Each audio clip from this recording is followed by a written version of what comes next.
बरेली में all India Majlis-e-Ittehadul मुस्लिमीन party के प्रदेश अध्यक्ष हाजी शौकत अली ने रोटरी भवन में प्रेस वार्ता आयोजित की गई, जिसमें पार्टी के प्रदेश अध्यक्ष हाजी शौकत अली की उपस्थिति में बरेली जिले के वरिष्ठ समाज सेवी अव आईएमसी पार्टी के पूर्व प्रदेश संगठन प्रभारी नदीम कुरैशी ने अपने सैकड़ों समर्थकों के साथ ऑल इंडिया मजलिस-ए-इत्तेहादुल मुस्लिमीन पार्टी में शामिल हुए। बरेली के इस रोटरी भवन में तमाम मीडिया कर्मियों का मैं स्वागत करता हूं और आपका शुक्रिया भी अदा करता हूं कि आपने इस प्रेस कॉन्फ्रेंस को कवर करने के लिए अपना कीमती वक्त दिया। और आज मुझे ये घोषणा करते हुए बड़ी खुशी महसूस हो रही है कि आज मुख्तलिफ पार्टियों से लोग हमारी पार्टी में सदस्यता लेने के लिए यहाँ पर मौजूद हैं। ख़ास करके मेरे दाहिने साइड बैठे हुए जनाब नदीम कुरैशी साहब, हमारे बड़े भाई जो मुख्तलिफ तंजीमों में रहे हैं, इन्होंने अपना भी एक ऑर्गेनाइजेशन चलाया है। ये आप अपनी पूरी टीम के साथ आज ऑल इंडिया मजलिस-ए-इत्तेहादुल मुस्लिमीन की सदस्यता ले रहे हैं। मैं इनका और इनके तमाम साथियों का पार्टी में स्वागत करता हूं। दूसरे हमारे एक भाई हैं जनाब दिलीप शर्मा साहब, एडवोकेट, जिनका ताल्लुक़ अलीगढ़ से है, जो ज़िला अध्यक्ष लोकदल के थे अलीगढ़ के, और जो लोकसभा के प्रत्याशी भी रह चुके हैं, महापौर के भी प्रत्याशी रहे अलीगढ़ में। मैं उनका भी स्वागत करता हूं, उनके तमाम साथियों का स्वागत करता हूं मजलिस-ए-इत्तेहादुल मुस्लिमीन में। जनाब बाबा फरीद सैफी साहब, जो छात्र नेता थे समाजवादी पार्टी के, जिनका ताल्लुक़ अमरोहा के हसनपुर से है, आज उन्होंने भी हमारी पार्टी की सदस्यता ग्रहण की अपने साथियों के साथ। मैं उन तमाम लोगों का अपनी पार्टी में स्वागत करता हूं। और जनाब नत्तू खां अब्बासी साहब, प्रदेश अध्यक्ष एवं समाज सेवी राम रहीम फुटपाथ लघु व्यापारी समिति, जिनका ताल्लुक़ अलीगढ़ से है, इन्होंने भी आज मजलिस-ए-इत्तेहादुल मुस्लिमीन की सदस्यता ली है। और अपने तमाम साथियों के साथ मुझे उम्मीद है कि ये लोग पार्टी के सिद्धांतों को, पार्टी की नीतियों को, जनाब बैरिस्टर असदुद्दीन ओवैसी साहब जो हमारे राष्ट्रीय अध्यक्ष लोकसभा के सांसद हैं, उनकी नीतियों को आम जनता तक पहुंचाने का कार्य करेंगे। पार्टी के संगठन में जुड़ करके मजबूती से पार्टी को आगे बढ़ाने का काम करेंगे। मैं उनका और उनके तमाम लोगों का मैं शुक्रिया अदा करता हूं। ख़ास करके नदीम कुरैशी साहब का भी मैं शुक्रगुजार हूं कि आज उन्होंने हमारी पार्टी की सदस्यता ली। मैं उनका, उनके तमाम साथियों का एक मरतबा फिर मैं शुक्रिया अदा करता हूं, स्वागत करता हूं मजलिस-ए-इत्तेहादुल मुस्लिमीन में। पहलगाम वाले मुद्दे पे भारतीय सेना मुंहतोड़ जवाब दे रही है, क्या कहेंगे इस मुद्दे पे? ये तो बहुत अच्छा है, ये तो खुशी की बात है हमारे देश के लिए कि पाकिस्तान, देखिए, कभी हिंदुस्तान के सामने नहीं टिक सकता। हमारे लीडर जनाब बैरिस्टर असदुद्दीन ओवैसी साहब का कॉन्सेप्ट एकदम क्लियर है, आप लोग लगातार देख भी रहे होंगे। पाकिस्तान एक ऐसा मुल्क है जो इस्लाम के नाम पर एक धब्बा है। पाकिस्तान की वजह से इस्लाम की छवि धूमिल हो रही है। पाकिस्तान की वजह से मुसलमान बदनाम हो रहा है, क्योंकि मोहसिन इंसानियत मोहम्मद सल्लल्लाहु अलैहि वसल्लम और अल्लाह ताला ने कुरान में भी इस चीज़ को फरमाया कि अगर तुम किसी एक बेगुनाह का कत्ल करते हो, गोया तुम पूरी इंसानियत का कत्ल करते हो। तो जिन लोगों ने पहलगाम के अंदर हमारे 26 भारतीय मासूमों का कत्ल किया है, हम उसकी शदीद मजम्मत करते हैं। हमारी पार्टी पूरी तरीके से उस घटना की मजम्मत करती है।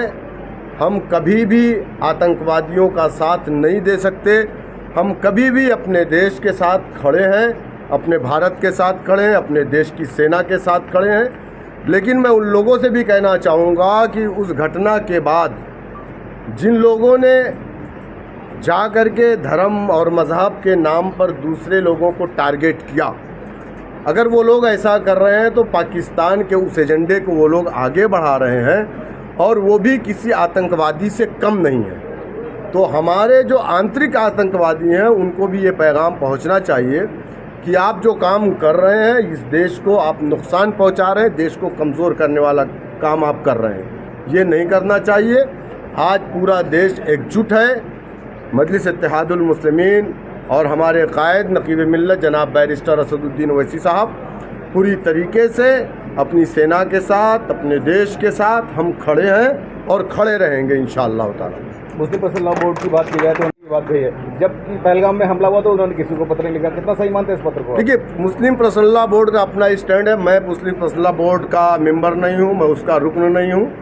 ये सवाल आप मुस्लिम पर्सनल लॉ बोर्ड से पत्र करिए। लिखने को कितना सही मानते हैं? मैं मेरी पार्टी का जो हमारी पार्टी का जो कॉन्सेप्ट है वो क्लियर है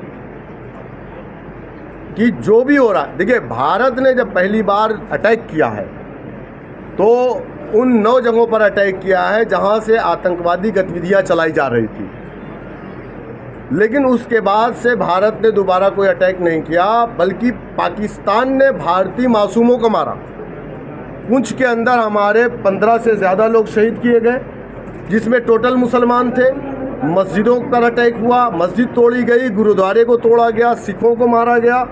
तो पाकिस्तान को अगर आप मुसलमान या इस्लाम की निगाह से देखते हैं तो फिर पाकिस्तान मुसलमानों पर अटैक ना करता। इसका मतलब ये है कि पाकिस्तान का इंसानियत से या मुसलमान से कोई लेना देना नहीं है। हम तो चाहते हैं कि मोदी जी से हम रिक्वेस्ट करेंगे कि जितनी जल्दी हो सके आप पाकिस्तान पर हमारी सेना के में इतनी ताकत है कि वो जा कर के पाकिस्तान पर कब्जा कर सकती है और हमारे देश का एक स्टेट और बढ़ जाए। उत्तर प्रदेश जितना बड़ा है इतना बड़ा हमारा एक स्टेट और बढ़ जाए, ताकि हमारी पार्टी का भी स्टेट प्रेसिडेंट और बन जाए एक। तो पाकिस्तान का विलय और ये एक कदम होगा अखंड भारत की तरफ। तो यही सही मौका है। पाकिस्तान का पूरे देश का जो बजट है हमारी सेना का उससे बड़ा बजट है, तो पाकिस्तान हमारे कहाँ रुक पाएगा? भाई, नदी की बात कर रहे हैं आप, नदी खोल ले। अरे अगर हम अपने घरों के बाथरूम के पाइप को खोल देंगे पाकिस्तान की तरफ तो पाकिस्तान डूब जाएगा। हमारा उनका कोई कंपेयर ही नहीं है। तो हमसे ना लड़ सकते थे ना लड़ सकते हैं वो। उन्होंने इसके पहले के युद्ध में भी आपने देखा, और इंशाल्लाह इस मर्तबा भी पाकिस्तान हमसे कहीं भी नहीं रुक पाएगा। युद्ध चल रहा है, अगर जरूरत पड़ी तो हाजी शौकत अली के बॉर्डर पर जाएंगे? हाजी शौकत अली नहीं, बल्कि हाजी शौकत अली का बेटा भी साथ में जाएगा। क्या बात करते हैं आप? हम लोगों ने अंग्रेज़ों के खिलाफ जो कुर्बानियाँ दी हैं इस देश के अंदर, तारीख के पन्नों से उसको हटाया तो जा सकता है लेकिन मिटाया नहीं जा सकता। इसी देश के उलमाए कराम ने अंग्रेज़ों के खिलाफ जिहाद का फतवा दिया था, तब जाकर के हमारा देश आज़ाद हुआ। हम ये नहीं कहते कि इस देश को आज़ाद करवाने के लिए किसी एक वर्ग विशेष ने काम किया। इस देश को आज़ाद करवाने के वक्त कोई हिंदू मुसलमान नहीं था, एक तरफ हिंदुस्तानी थे और दूसरी तरफ वो गोरे अंग्रेज़ थे, तब जाकर के ये देश आज़ाद हुआ था। हमने जो कुर्बानियाँ उस वक्त दी है, आज भी हम दोबारा कुर्बानी देने को तैयार है अपने देश के लिए। और देश के एक एक बच्चा ज़ात और बिरादरी से का मामला ही नहीं है। और मुसलमान हमेशा, देखिए, बदनाम करने का एक अलग वो तरीका है, आदमी बदनाम करता रहे लोगों को। अब अगर आप कहेंगे कि कुछ लोगों ने ऐसा किया तो मैं कहूँगा कि बहुत सारे हिंदू भी जासूसी करते हुए पकड़े गए। तो ऐसे लोगों का कोई धर्म नहीं होता है, ऐसे लोगों का कोई धर्म नहीं होता है। हमें कहा गया है, हमारे आका नबी करीम सल्लल्लाहु अलैहि वसल्लम ने जो हमको तालीम दी है, उन्होंने कहा है कि तुम जिस मुल्क के बाशिंदे रहो तुम उस मुल्क के वफादार बन करके रहना। और हिंदुस्तान ये देश हमारा ऐसा देश है जिसके बारे में हमारे आका ने कहा था कि हमें वहाँ से ठंडी हवा आती है। तो ये हो ही नहीं सकता कि कोई मुसलमान देश विरोधी हो सकता है। अगर वो देश विरोधी है तो फिर वो मुसलमान नहीं है। 2027 के चुनाव को लेकर आपकी क्या तैयारी है? ज़िला पंचायत का इलेक्शन सामने है। हम लोग ज़िला पंचायत का इलेक्शन मजबूती के साथ पूरे प्रदेश में हर ज़िले की हर सीट पर लड़ेंगे। 2027 में इंशाअल्लाह ताला, पिछली बार हम 95 सीटों पर लड़े थे, इस मरतबा हम 195 सीटों पर लड़ेंगे।